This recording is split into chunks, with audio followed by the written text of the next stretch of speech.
시청자 여러분 안녕하십니까? 박용의 뉴스 라이브 문을 엽니다. 오늘은 옷차림을 조금 가볍게 하시는 게 좋을 것 같습니다. 낮 기온은 어제보다 더 올라 약간 더울 수도 있겠고요. 하늘과 공기도 깨끗합니다. 자, 5월 17일 수요일 박용의 뉴스 라이브 지금부터 시작합니다. 오늘의 헤드라인입니다. 대기 환경이 전국에서 최하위권인 포천시에서 미세먼지 배출업체가 무더기로 적발됐습니다. 강동구 고덕동 일대가 심각한 주차난으로 몸살을 앓고 있습니다. 하지만 뾰족한 대책은 없는 상태입니다. 특화거리 사업이 진행 중인 서초구 방배사이길에서는 상인들이 경관 개선 대신 주차장을 요구하고 있습니다. 마장동 축산물 시장의 한 건물주가 사설 육류 경매장을 설치하려 하자 상인들이 반대하고 나섰습니다.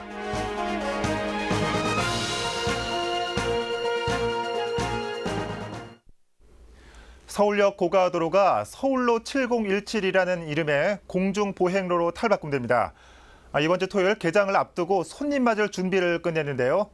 하지만 이 개장도 하기 전에 이 주변 지역에서는 개발에 대한 기대감으로 임대료가 오르는 기미를 보이고 있습니다.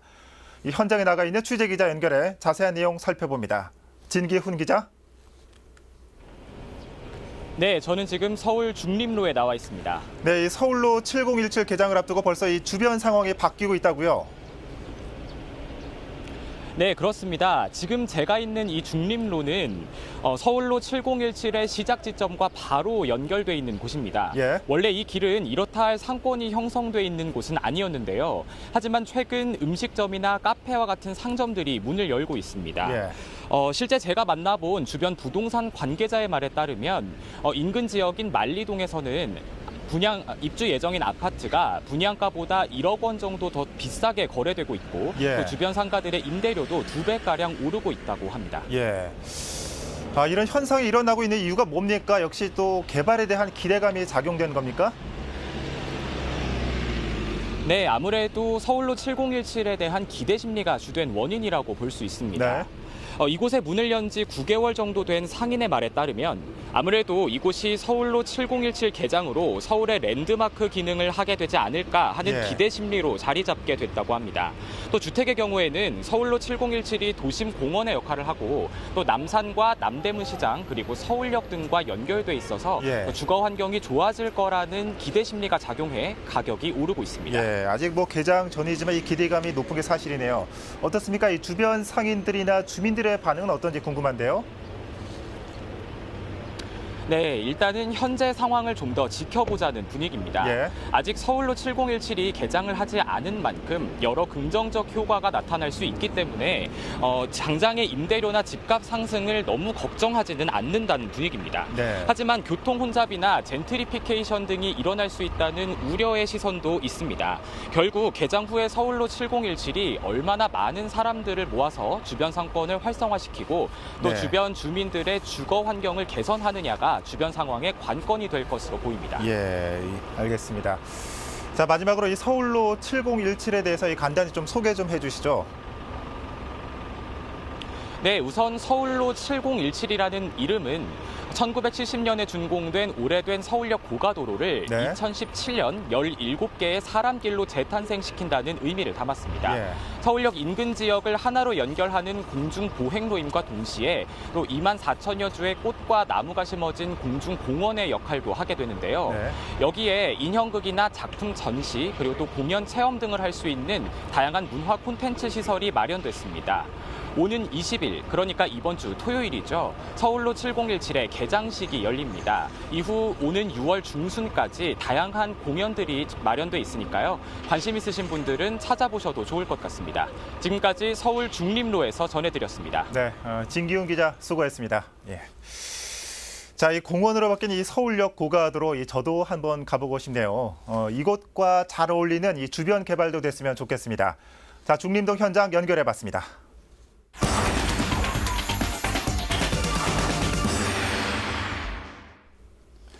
요즘 미세먼지 문제 어느 지역 할 것 없이 참 심각합니다. 그런데 이 전국에서 대기질 지수가 최하위권인 포천시에서 미세먼지 배출업체가 무더기로 적발됐습니다. 현장에 나가 있는 취재기자와 자세한 얘기 나눠보겠습니다. 유승한 기자. 네, 저는 지금 포천시 신북면에 나와 있습니다. 네. 이 환경부와 이 포천시가 미세먼지 배출업소를 합동 점검했다고요. 얼마나 적발됐습니까? 네, 폐기물을 불법 소각하고 미세먼지를 배출하다 적발된 곳이 무려 93개 업체나 됩니다. 네. 이번에 단속 대상이 165개 업체였는데요. 사업장 2곳 중 하나는 양심 불량인 셈입니다. 예. 자, 지금 화면으로 보니까 뒤에 공장이 보입니다. 그 지금 계신 곳이 단속이 중점적으로 진행된 그 염색 공장 밀집 지역 맞습니까? 네, 그렇습니다. 제 뒤로 공장들이 보일 텐데요. 네. 대부분 고체 연료를 사용하는 염색 피혁 공장들입니다. 사실 이곳에 제가 지금 1시간 정도 서 있었는데요. 지금도 매캐한 냄새 때문에 예. 속이 불편하고 머리가 아파지고 있습니다. 환경부는 최근 2년 동안 이 지역의 미세먼지 농도가 전국 평균치보다 높게 나오는 데 주목하고 단속을 예. 실시했습니다. 이번에 주로 살펴본 건 배출시설과 방지시설의 적정 운영 여부와 고유황연료 사용 여부, 폐기물 불법 소각 등입니다. 네. 불과 1시간 정도 사이에 그 매캐한 냄새 때문에 머리가 아파진다. 문제가 되는 것 같은데. 자, 그동안 이 단속을 여러 번 했을 텐데 이런 불법 행위가 근절되지 않는 이유는 뭡니까? 네, 한마디로 말하면 비용 절감 효과 때문입니다. 네. 공장을 운영하려면 열 공급이 필요한데요. 사업주들이 값싼 연료를 사용하는 겁니다. 대표적인 게 벙커CU나 나무 합판 등이 있습니다. 예. 여기서 벙커CU는 사용하는 것 자체는 불법이 아니지만 황유량이 0.5% 이하여야 합니다.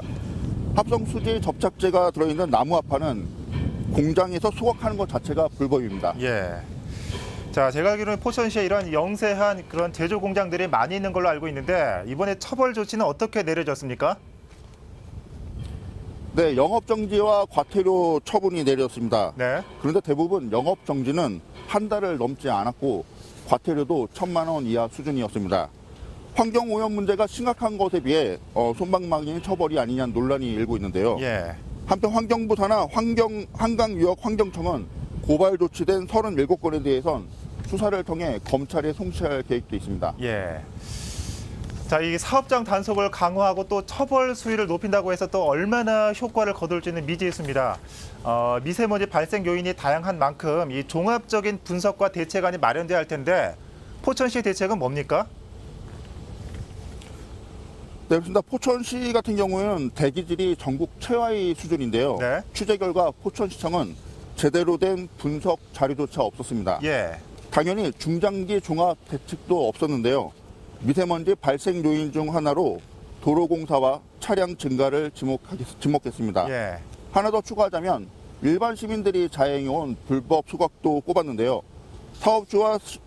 시민과 사업주들의 의식 개선도 필요하지만 네. 좀 더 근본적이고 실효성 있는 대책 마련이 시급한 실정입니다. 지금까지 포천시에서 전해드렸습니다. 예.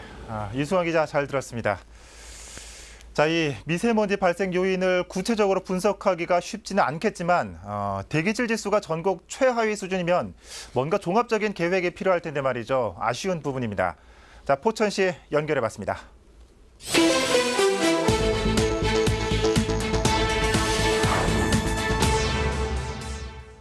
어제 오전 5시 30분쯤 경기도 남양주시 오나무배 한 컨테이너에서 화재가 발생했습니다.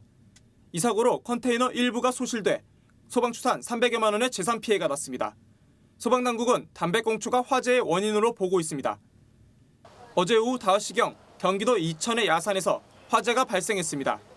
인명피해는 없었지만 소나무 등을 포함해 임야 일부가 소실돼 소방추산 약 60만 원의 재산 피해가 났습니다. 소방당국은 산불 감시요원의 진술을 바탕으로 정확한 사고 원인을 파악 중입니다. 지난 15일 오후 4시쯤 경기도 여주시 중부내륙 고속도로에서 주행 중이던 트럭에 화재가 났습니다. 소방당국은 운행 중 트럭에서 검은 오일이 떨어지고 불이 시작됐다는 목격자의 진술을 토대로 정확한 사고 원인을 조사 중입니다.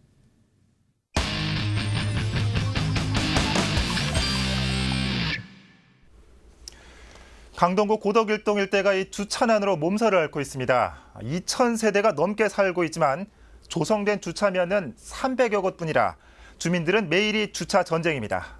보도에 박영찬 기자입니다. 대로변에 차들이 줄지어 있습니다. 주차선이 없는 곳에 주차돼 있는 차도 보입니다. 이번엔 주택가 골목 안쪽. 가는 길목마다 차들이 빽빽합니다.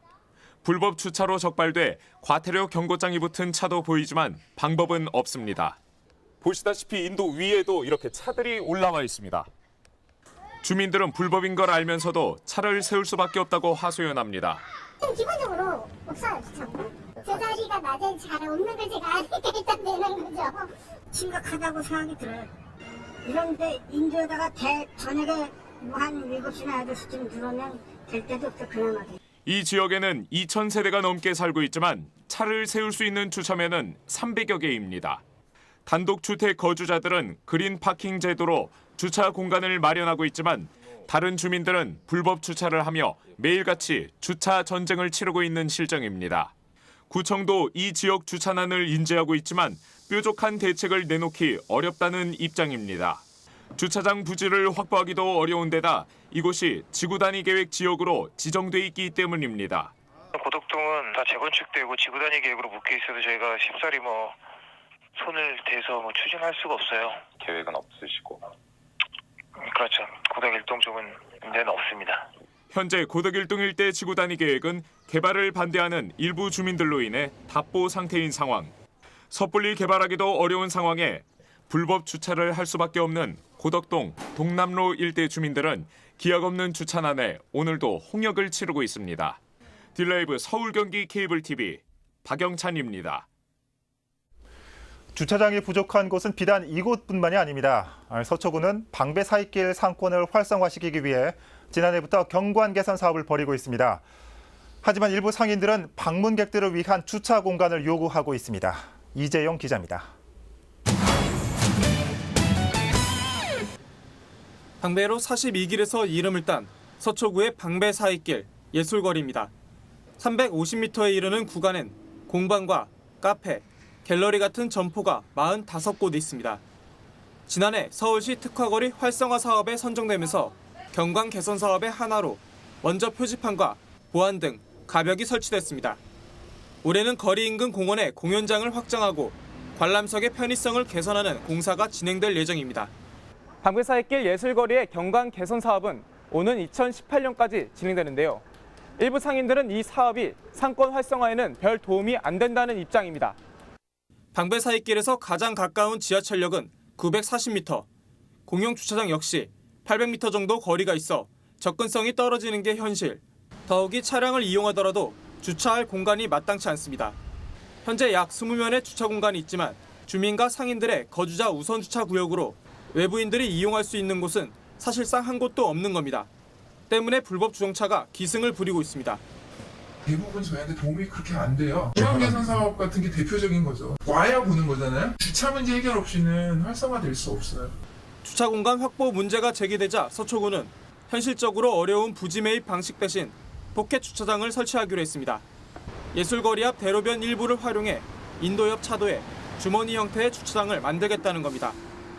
원래는 한 48만 정도 하려고 했는데 그게 지금 축소가 돼가지고 18만으로 좀 줄어들었고요. 방배 사이길 쪽 맞은편 방배로 상가랑 방배 사이길 쪽 도로 바로 앞에요.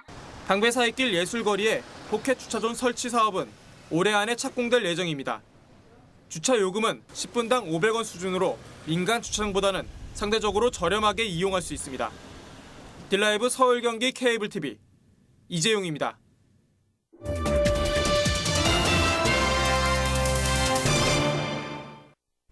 공동주택 인허가와 관련해 지역 건축 설계 업체로부터 금품을 받은 혐의로 경찰이 파주시청 사무실을 압수수색했습니다. 파주경찰서는 어제 오전 1시간가량 파주시청 주택과를 압수수색해 혐의 입증을 위한 서류 등을 확보했습니다. 또 금품 수수 혐의를 받고 있는 A과장 등 2명의 신병을 확보해 금액과 대가성 여부 등을 수사 중인 것으로 알려졌습니다. 주민들과의 오랜 진통으로 반년 이상 허가가 늦어진 성북구 동소문동 행복기숙사의 착공이 지연되고 있습니다. 시공사 선정에 차질을 빚고 있는 건데 완공도 늦어질 것으로 예상됩니다. 자세한 내용 전합니다.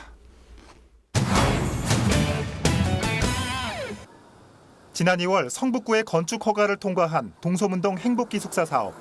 계획대로라면 지난달 공사에 들어갔어야 합니다. 한국사학진흥재단 관계자에 따르면 현재 시공사 선정 과정에 차질을 빚고 있습니다. 입찰이 유찰되고 있는 가운데 재단 측은 선정 기준을 완화시킨다는 계획. 하지만 빨라야 7월에나 착공이 가능하다는 입장입니다. 원래 계획보다 3개월 이상 늦어지는 겁니다. 이 때문에 완공도 늦어져 2019년 1학기나 돼야 학생들이 기숙사를 이용할 수 있게 됩니다. 주변 주민들과의 마찰을 우려해 별다른 기공식은 개최하지 않기로 결정했습니다. 동서문동 행복연합기숙사는 학생 750명이 입주 가능한 규모로 성신여대와 국민대, 고려대, 한성대 등 주변 대학교 15곳에 1,950명이 입주 의사를 밝혔습니다. 딜라이브 서울 경기 케이블 TV 박용입니다. 성동구 마장축산물 시장 내 한 건물주가 자신의 건물에 사설 육류 경매장을 설치하려 하는데요. 이에 상인들은 경매장이 생기면 생계에 직격탄을 맞는다며 반대하고 있습니다. 보도에 조성협 기자입니다. 마장동 축산물 시장에 플래카드가 내걸렸습니다. 경매장 설립 결사 반대. 시장 내 80개가량의 입주업체를 가진 한 건물주가 자신의 건물에 사설 육류 경매장 설치를 추진하자 도매 상인들의 반발이 터져나온 겁니다.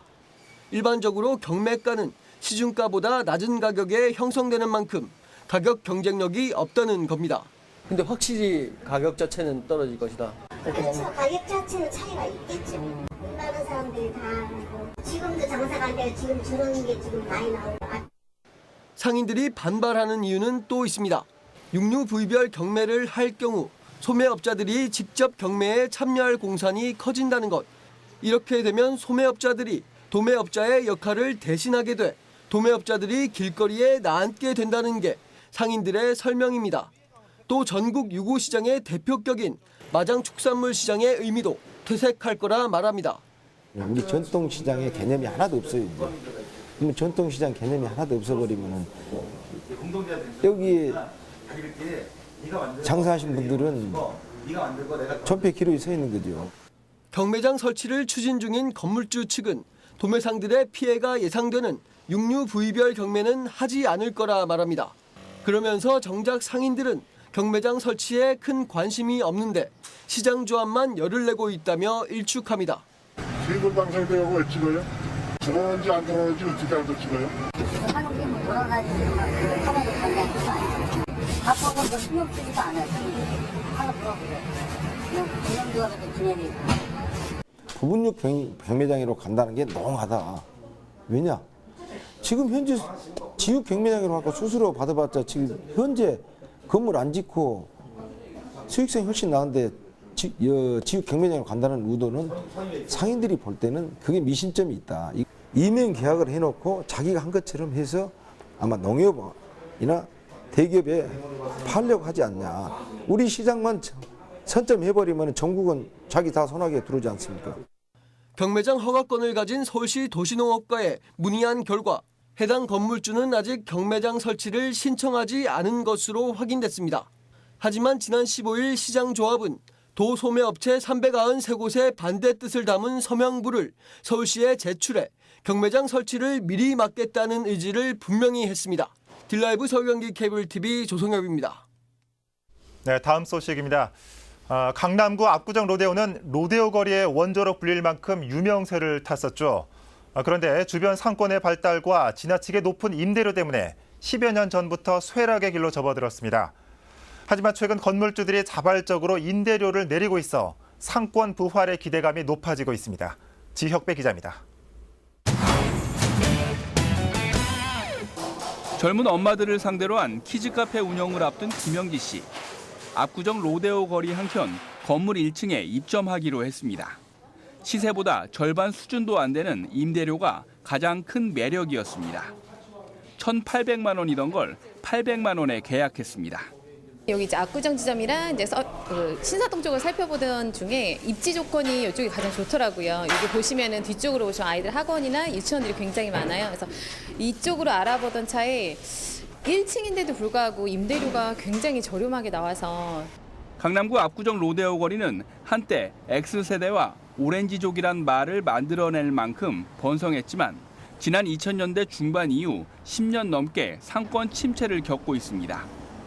한 집 건너 한 집 빈 상가가 넘쳐날 정도입니다. 여기엔 주변 지역보다 상대적으로 높은 임대료도 한 몫을 차지했습니다. 하지만 지난 2월 압구정 로데오 활성화 추진위원회가 출범하면서 상권에 변화의 바람이 불고 있습니다. 첫 사업으로 임대료 반값 정책, 이른바 착한 임대료를 추진했는데 일부 건물주들의 호응을 얻은 겁니다. 주인 입장에서는 임대료를 못 받고 장사하는 사람 임대료 낼 돈이 없으니까 나가고 이런 안타까운 상황에 벌어졌는데 이걸 두고만 볼 게 아니고 점포주들이나 건물주들이 값을 현실에 맞게 다운시켜가지고 그 사람들이 들어오면 장사가 돼야 되니까. 이런 소식이 입소문을 타면서 최근 부동산 중개업체에는 상점 임대 문의가 조금씩 늘어나는 상황입니다. 최근 들어 일부 건물 주인들이 그 임대료를 많이 좀 상대적으로 많이 낮춰주고 있습니다. 외부에서 임대를 얻어서 무슨 장사를 하겠다, 사업을 하겠다는 분들이 조금씩 늘어나고 있는 것을 제가 피부로 느낄 수가 있어요. 임대료는 낮추고 인상은 최대한 자제하는 착한 임대료 정책을 시작으로 압구정 로데오 거리의 활성화를 위한 움직임이 본격화되고 있습니다. 딜라이브 서울 경기 케이블 TV 지역배입니다.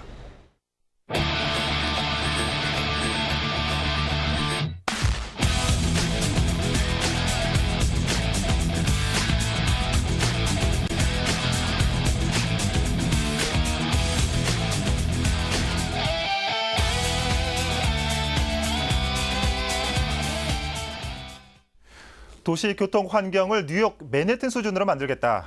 서울시가 내놓은 교통 정책입니다. 이미 노후 경유차 운행을 막고 있고 승용차는 요일을 나눠서 운행하는 방안도 검토 중입니다. 즉 차를 몰고 시내로 나오면 불편하다는 인식을 심어주겠다는 입장입니다. 하지만 이미 서울 시내 운전 참 불편합니다. 걷기에도 자전거 타기에도 썩 좋은 환경도 아니죠.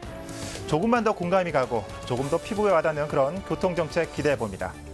자, 박용의 뉴스 라이브 마칩니다. 시청해 주셔서 고맙습니다.